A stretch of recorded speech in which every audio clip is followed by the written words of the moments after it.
عزیزان گرامی قدر اور خاص طور پر اس گروپ میں موجود میرے بچوں، میری بچیوں، السلام علیکم ورحمۃ اللہ۔ یہ کتاب تجویز کر رہا ہوں، یہ ابو حامد غزالی رحمۃ اللہ علیہ کا رسالہ ہے۔ نہ زیادہ طویل کتاب ہے نہ زیادہ مختصر ہے، درمیانی کتاب ہے۔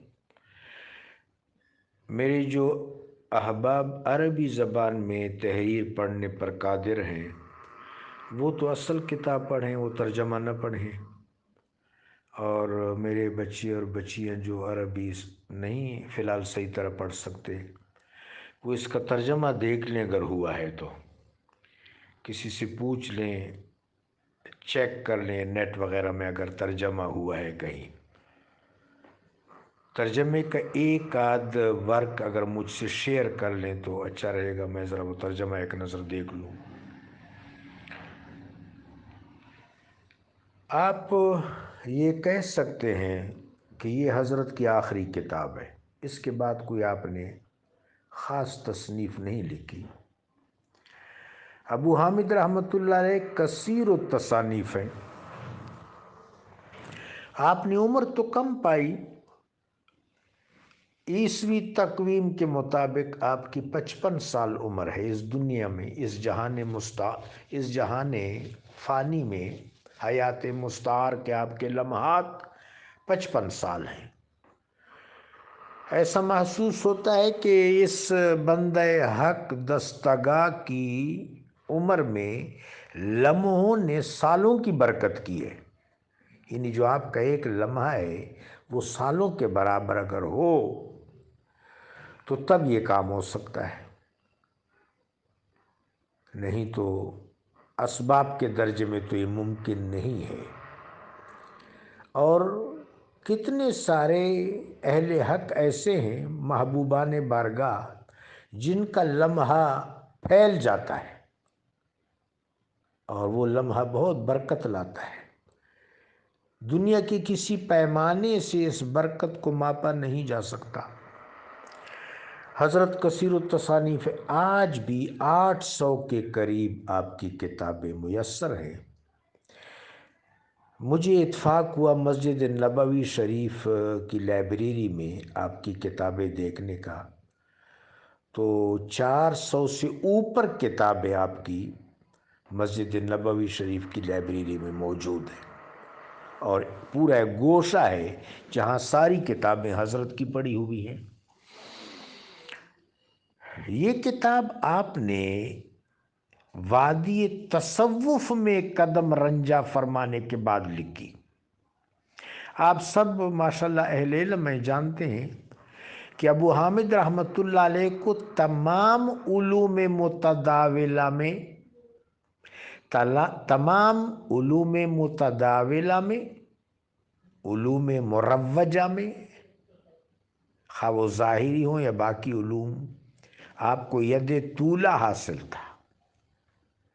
اس زمانے میں 14-15 علوم بڑے مشہور تھے، فلسفہ اور کلام کے معن، دیگر سارے علوم، تفسیر، حدیث، فقہ، منطق، ان تمام علوم میں، فن مجادلہ، ریاضیات، تمام علوم میں آپ کو بڑی دسترس میسر تھی۔ مدرسہ نظامیہ کا جو نصاب تھا وہ بھی بہت ڈسٹنگوش تھا۔ یہ مدرسہ ایک علم دوست شخصیت کی کوششوں کا مظہر ہے۔ یہ سلاجقہ کے وزیر تھے، نظام الملک طوسی، یہ آپ کے ہم وطن تھے۔ حضرت ابو حامد بھی طوس کے رہنے والے ہیں اور نظام الملک بھی طوس کے رہنے والے تھے، دونوں ایک گاؤں کے، ایک شہر کے تھے۔ نظام الملک طوسی سلاجقہ کے وزیر ہوئے، 30 سال تک وہ وزارت کے عہدہ پر رہے۔ جب وہ فوت ہو گئے تو ان کا فرزند عین الملک طوسی وزیر بنا۔ نظام الملک نے کمال کر دیا تھا۔ مدرسہ نظامیہ اوپن یونیورسٹی تھی، اس کا مرکز تو بغداد شریف میں تھا۔ ہر بڑے شہر میں اس جامعہ، اس یونیورسٹی کا کیمپس تھا۔ سلاجقہ کے قلمرو میں جتنے بڑے یہ خاندان جو ہے انہوں نے بڑی خدمت کی، علم دوست خاندان تھا یہ جو بادشاہ تھے۔ حکیم الامت نے بھی ان لوگوں کو خراج پیش کیا ہے۔ شوکت سنجر و سلیم تیرے جلال کی نمود، فقر جنید و بایزید تیرا جمال بے نقاب۔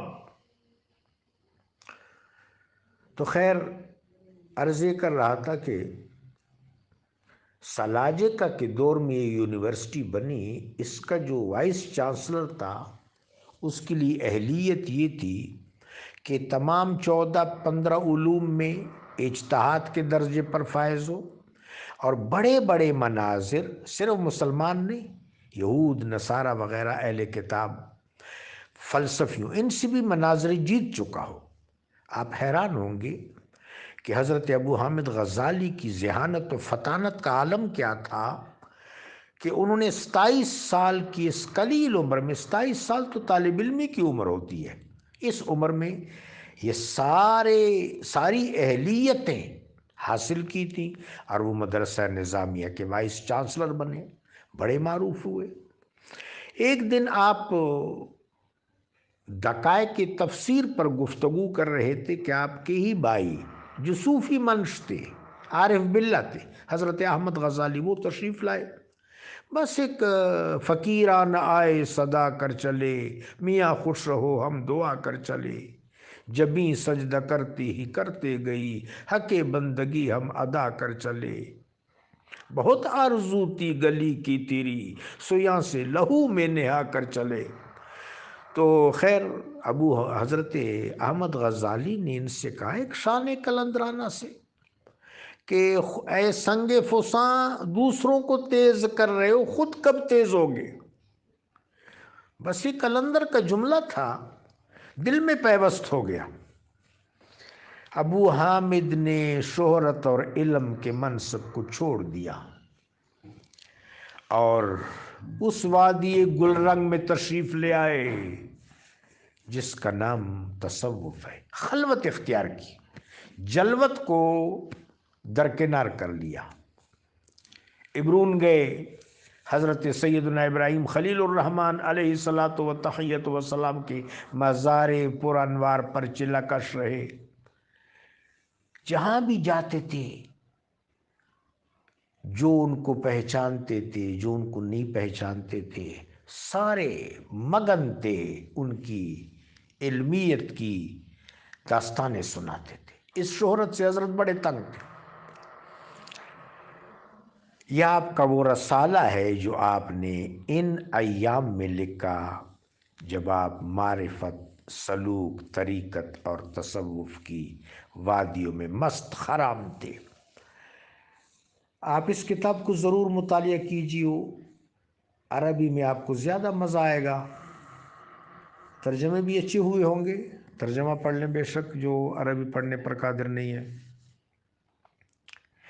اس کتاب کا جو ٹائٹل حضرت نے رکھا ہے وہ بہت قلندرانہ ہے۔ وہ لکھتے ہیں المنقذ من الضلال، گمراہی سے نجات۔ حیرت کی بات ہے، گمراہی سے نجات۔ اس کی وجہ یہ ہے کہ خدا نخواستہ تدریس کے دوران، تعلیم کے دوران اگر کبر آ جائے، عجب آ جائے، ریا آ جائے، خود ستائی آ جائے،